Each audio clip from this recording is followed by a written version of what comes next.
vedare tinokuchingamidzai zvekare kune chimwe chirongwa pano paZim Facebook Secrets and Confessions. Tadzoka zvekare nemamwe mamessages. Regedzai tibva tapinda mumamessages edu atadzoka takakubatirai. Message yedu yekutanga yakamira sekudai so. Hanzi makadi zvenyu mukoma. I want to confess kuti I smuggled maSomalian 29. maSomalian awa vainge vari 51 vachida kuuya kuSouth Africa, but ndakabva ndachizoti handikwanise kukupikai apo mose, asi 29 ndo vandakati bo. Jet iri mukoma rainge riri jet randaiziva kuti raigara richirohwa nemamwe mafesi, saka jet iri rinotoda munhu anenge akatoshinga mumwoyo, plus chinokonzeresa kuti unge uchizorova majeti akadai soka inhau yekuti unenge uine magirlfriends. Mukoma nefirst jet iroro randakarova 10 vakabva vachizofa. Ipapo pandakava pick up ndainge ndiine totliner, murungu wangu muZambian akabva anditi ndaifana kuti ndinge ndichizo pick up a container, then kana ndapick up a container pane zvandaifana kuti ndige ndichizotora muZimbabwe ndakananga kuDurban, ndikabva ndati iri bo. But mukoma ipapo I made a mistake because kunyangwe pandakazorealize kuti mafesi awa ndikamaisa mucontainer vanokwanisa kuzosafoketa vakafa, ivo vakabva varamba vakabva vati tipe mari yedu. Apa pamari yavainge vandipa ndainge ndatobvisa 1000 US ndikabva ndachizotopa rimwe girlfriend rangu remuZambia because ndine magirlfriends akawanda, saka ndo zvinokonzeresa kuti munhu ange achizongogara achipisa achingorova madhiri chete nekuda kwemagirlfriends. So maSomalian awa shungu dzavo dzainge dziri dzekuti vange vachizoenda kuSouth Africa illegally as quickly as possible. Neniwo ndainge ndichida quick cash because mukadzi uyu ainge achindinetsa muZambia achinditi hey, wakapedzera kundipa mari rini apa mwana wako futi, yet she is married but ndakamupa pamoveri. So ndine magirlfriends from Botswana, Zambia, Zimbabwe, South Africa, kwese kwatinenge taenda kazhinji unozotokumisidzira watova negirlfriend because unenge wasuwawo sadza rinotongobikwawo kudheni, then ndo paunozotsvakawo mukadzi wekuti kana uriwo munyika imomo anouyawo vachikupa zvokudya. So ndaiwanzo kusurvive on stealing diesel, but bosi vangu manje vakazoti ridhira munyati kuti dzimwe nguva paya patinoenda kunodira dhiziri tinotanga tazadza zvigubhu. Kana ukazadza zvigubhu zvako kana kuti 5 6 kana kuti 7, then zvigubhu izvozvo zvinenge zvitori necustomer already. Asi kana wapedza kuita saizvozvo wobva wachizotodira full tank, then murungu anenge asingatombozvisivi because tinenge tichidira neaccount. Saka ivo bosi vakazozviona kuti there is something that is going on, ndopa vakabva vachizoisa mafuel drop sensors nemacameras. Takabva tatoona kutoti zvatodirwa jecha and hatichatokwanisi kutoti tinge tichitoba. Pane pamwe pandakatomborova zheti mukomanashe rekuti ndakarova mataya etrailer rose apo pandainge ndiri kuSouth Africa. Ndakanyatsokumira padhuze nepane rimwe tollgate ndokubva ndati bosi ndava kuda kumbozorora, since ari munhu wekuti akaomera pakunokupa mari yekuti unge uchizonopaka mutruck stop. Ndikati bo. Apa ndainge ndatogara nevamwe vakomana vandainge ndataura navo ndikati munozouya chideep number. Vakauya vakomana vakarova basa, vakarova matai ose nditori navo ndokubva vandipa mari yangu. Ndikabva ndadaidza girlfriend yangu atori nemotikari plus she's a traffic cop, akauya akatora mari ndokubva achizondipa mari mushure mekunge boss vabairira matai manyowani, matai ose etrailer ndakamarova. Ipapo ndiye akatondibatsira akatondisunga nestrap nemarachets kuita sekunge ndainge ndasungwa nematsotsi awo akaba matai. But zheti iri mukomanga randakazopinda kusvika pari nhasi handitomborari, kana usiku handichatokwanisi kutodrive. Ndatova munhu wekuti ndinongogara ndichingotsvaka makudo ekuti ndinenge ndichifamba nawo. Saka gudo kune vanenge vasingazive, kune vaya vanenge vachiri kudzidzira kuda kuita matruck driver, saka vanowanikwa mumagroups imomo emaWhatsApp. Saka vanhu vaya vanozongoti kana ukamuudza kuti ngatisanganei pakati anouya, then iwe unenge uchimudzidzisa kudriver iwe wakazorora. Saka inini ndinofanira kutogara ndiine munhu wandinenge ndiinaye because ndinotya kufamba ndiri ndega usiku. So mukomanashe chakakonzeresa ndichocho. Basa iri rechitruck driver kutaura chokwadi, kudriver kwacho kwaunenge uchiita, mahours aunospenda apa uri kure nemhuri yako, kuzobhadharwa kwacho mukomaka ma1.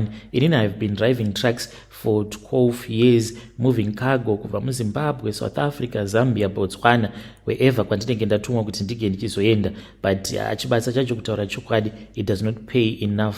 especially ukazotoita magirlfriends, ukaita kana magirlfriends 2 3 chinenge chava kusatobhadhara zvachose. Saka inini I have magirlfriends from all different countries. Ndino umwe uyo wandichati Maria wekuBotswana, munhu wekuti ane chimiro chimwe chaicho kuti ungoti ane chivakashure chitongori ball, but anofarira mari. She loves expensive wigs. Then ndine umwe wandichati Tandi wekuSouth Africa.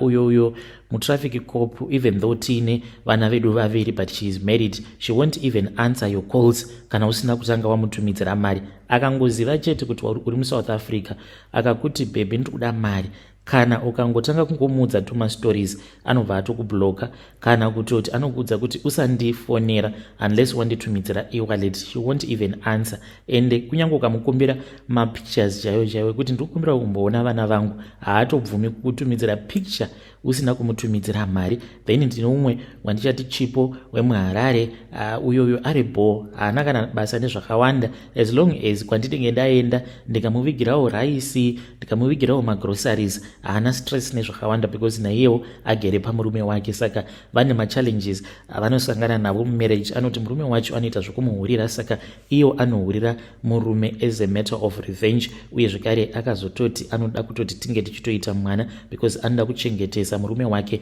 mwana asiri wake ari mwana wangu. So I call her small things, because ndikamubvunza kuti unenge uchidei, anongoti anything zvamunenge maona, even if it is not big, even a small thing, ayo handina hangu basa nazvo. Each and every month you have to make sure kuti unondivigirawo zvima small things uchibva kunyika ikoko kwaunenge uchibva. Then pane uyo akazondipinza muna Taisireva wandichati Natasha wekuZambia. Hey, she is the most demanding of them all. Saka vakadzi vekuZambia ivo pachezvavo vanhu vekuti vakawandira, so unotodanana naye uchitozvikudza kutoti apa ndawana munhu ane true love, but hapatomborina true love inenge iripo. True love yavo, it is all about money. She demands. Vanhu vazhinji vanozvidza kuti vakadzi vekuSouth Africa musadhaki ndo vanogara mari, hamuna chamunoziva imi, pindai paLusaka apa, ndo pane vakadzi vanoziva chinhu chinonzi mari, ende vanokukwekweta mari wakarivara uchizvidza kuti ndiri murudo. Vasiyana nevekuSouth Africa vekuti vanenge vachikuchita and at the same time vachidhimanda mari. Vakadzi vepaZambia mangwariro avo avakaita, like they are so honest yekuti you'll never even think kuti munhu uyu ari kundihurira.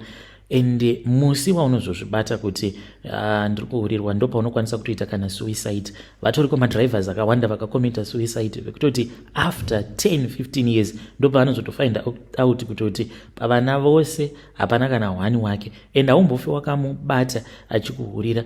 Se iyeyuyu kunyangwe ndikanzi ndabata foni yake, kunyangwe ndikamutaimira, because pandakataka kufambidzana naye ndaita zvokumutaimira, ndomunyepera kuti ndichiri mubhodha, but ndinenge ndatova pachirundu ndichimuudza kuti ndichiri kuBait Bridge. Saka iye uzokaukulita kuti paachazofamba kubva kuBait Bridge obva achizoti kusvika kuchirundu, maybe ndinenge ndatoonana nevanhu vangu, but ndaimutaimira mukoma. But handina kana zuva rimwe chete zvaro randakambomubata aine chikomba. Saka munhu akadaro waunenge uchiona kuti ari honest, kunyange akazova a demanding woman, wava kumukombea nemamwe magirlfriends, unochitoona kuti zvitori nani kuti unge uchimuitira zvacho zvaanonzwa kuda, because anotokuudza kuti iwewe nemadiro andinokuita, kana usingade kuti ndikuhurire unofanira kuti unge uchindipa mari, ndoda mari.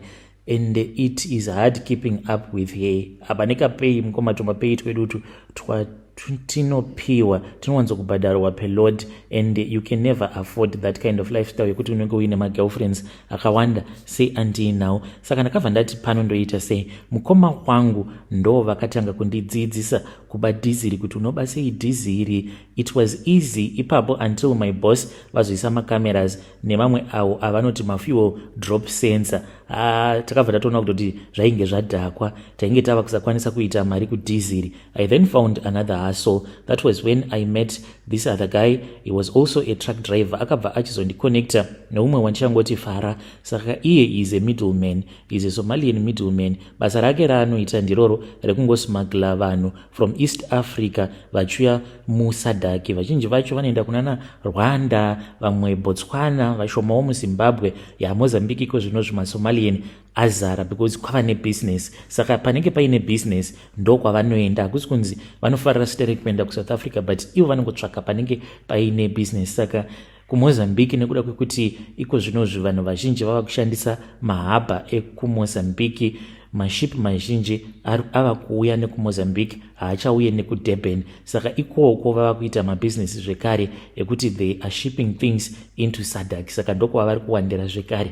Ava vandakasangana navo vainge vachinzi vari kufanira kuti vange vachienda kuSouth Africa. Ndakataura nomufesi wewe akandiudza kuti ndo haso rake raanotoita, zimba raakavaka mufesi yemuLusaka is a Zambian. Basa rake ndiroro rekuti kana akanzi uri kuenda kwakati anoti unotaura naye Farao yauya obva achizopiwa maSomalian ekuti anobva achizomaisa mucontainer raanenge ainaro. Akatondiudza kutoti it is a risky move, but pasina risk panenge pasina mari. So murungu wangu ainge akandita was supposed to drive with the total liner to South Africa, ndikabva ndati masheti ball, but mukoma yei zvakazongoitikawo mahwani mukoma because ndakabva ndachizopiwa a container. So this was a refrigerated container apa mainge muine frozen fish, but ndakatongozviudza kutoti hapana mafesi aya ndakataura navo ndikabva ndati varume ndiyo nyaya iripo. Saka ivo vanenge vachitoziva kuti vanozvifambisa sei.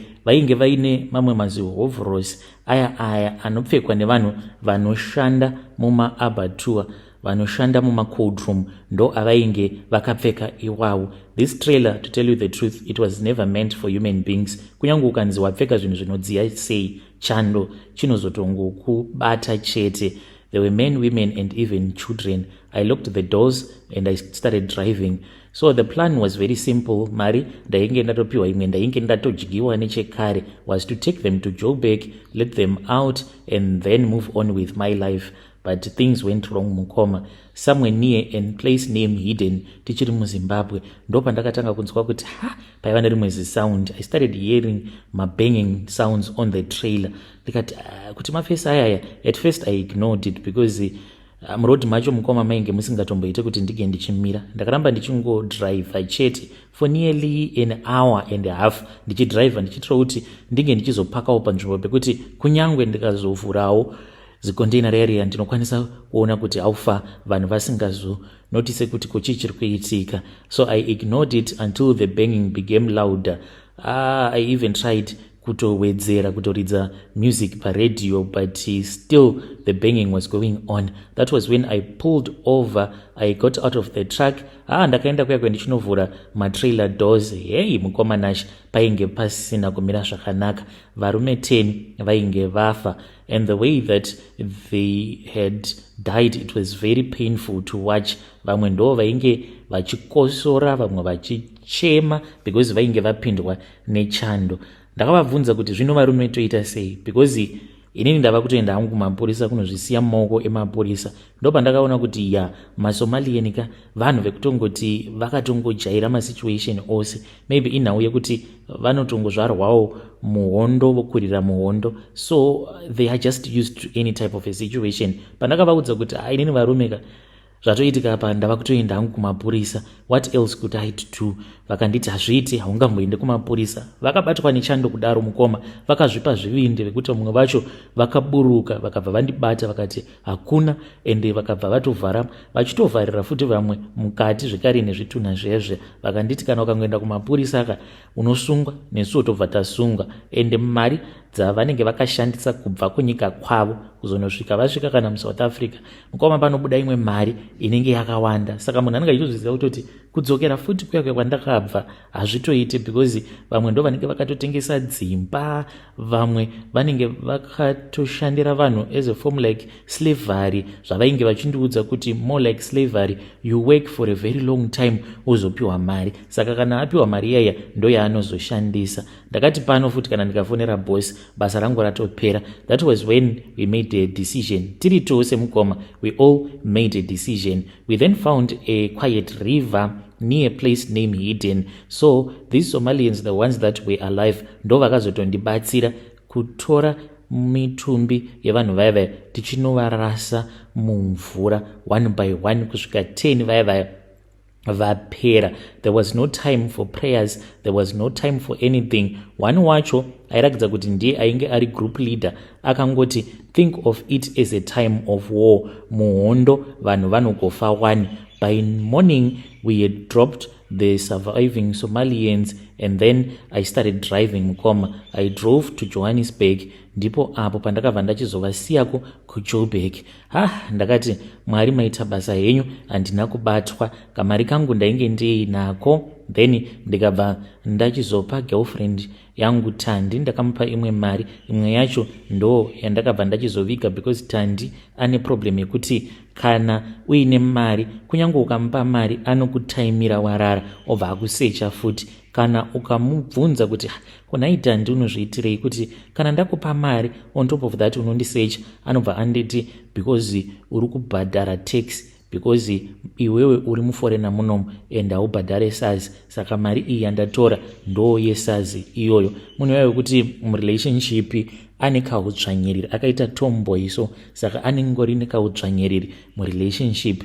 Then the first nightmare came. It was 2 nights later. I was driving mukwamanash, I was all alone, ndichitodriver nditori empty. Ndobva ndakabva ndangoona kuti in the middle of the road mainge muine umwe murume ainge akamira.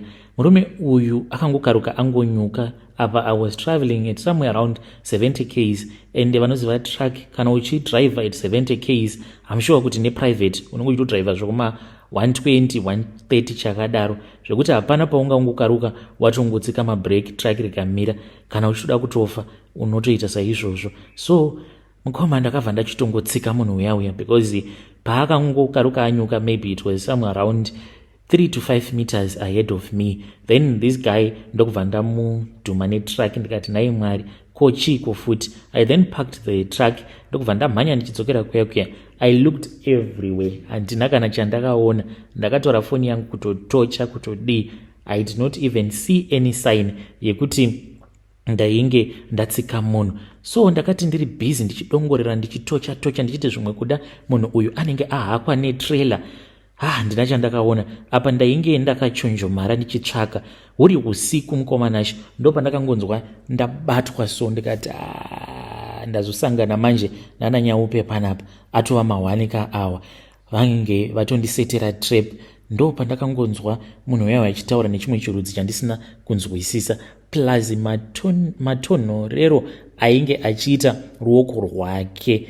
Akatongondiudza kuti hasi munhu anorarama. Ndakati ndichichoka kudaiso ndichinotarisa, ndikaona akapfeka zviya zvimadresi zvavanopfeka maSomalian, and ndikatoziva kuti chainge chitori chipoko. Mukoma pakatanga kubaka umwe moto, ndakamhanya kusvika pari nhasi nditori munhu wekuti kana ndichifamba ndinofamba ndichiita zvekukamenera, because ndakati ndichimhanya kudaro ndipo apo pandakabva ndachizodona ndichinzwa kuti munhu uya ainge ava kunditevera ende ainge asisiri ega.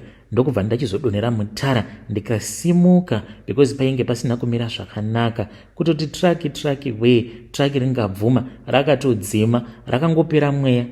Apa rainge richitoidla rigopera mweya, ndokubva rati zii. Mukoma painge pasisina kumira zvakanaka ipapo. Varume vaiva ndakavaona, ndokubva ndatongofenda. Ameno kuti ndakafenda kwema-hours mangani. Pandakazomuka ndakabva ndachizotoona kutoti kunze kwainge kwava kutonoidza. Ndikabva ndachizotaura nemurungu wangu ndikamuudza kuti ndainge ndakabatwa nehope ndikarara, but now I had started driving. Akapopota, ndikati andozvitoripo bosi. Apo patachiti ndozviziva kuti wanga wari kumba kwehure rako. So I have tried praying but it does not change. I have tried kuenda kuchurch, ndiri munhu anoenda kumasowe, still nothing. So mazuva awo darika awo I went to Mbare kune imwe ng'anga iyo yandakapiwa mafone numbers ayo. Ndakaenda kuya then murume wayo akatongondiudza kuti hands there is blood on your hands, uye zvekare mumusha menyu matova nemweya wengozi. Iye ndakamupawo mari kuti ange achindibatsira murume uyauya, but still there is nothing that is changing. Saka ndikudawo kubvunza kubva kumhuri yeZimbabwe kuti ndingazvifambisawo sei. Kana mukaposta nyaya yanguwo ndiziviseiwo, ndichange ndichizotevererawo ndiri mucomment section. Vedare ndo message iyo yandakatumidzirwa ichibva kuna pakaipa. mukoma vedu avo. Zvimwe zvinhu zvacho zvinotyisa, zvinovhundutsa, zvivindi zvacho akomanaka. Strange things indeed they do happen in this world.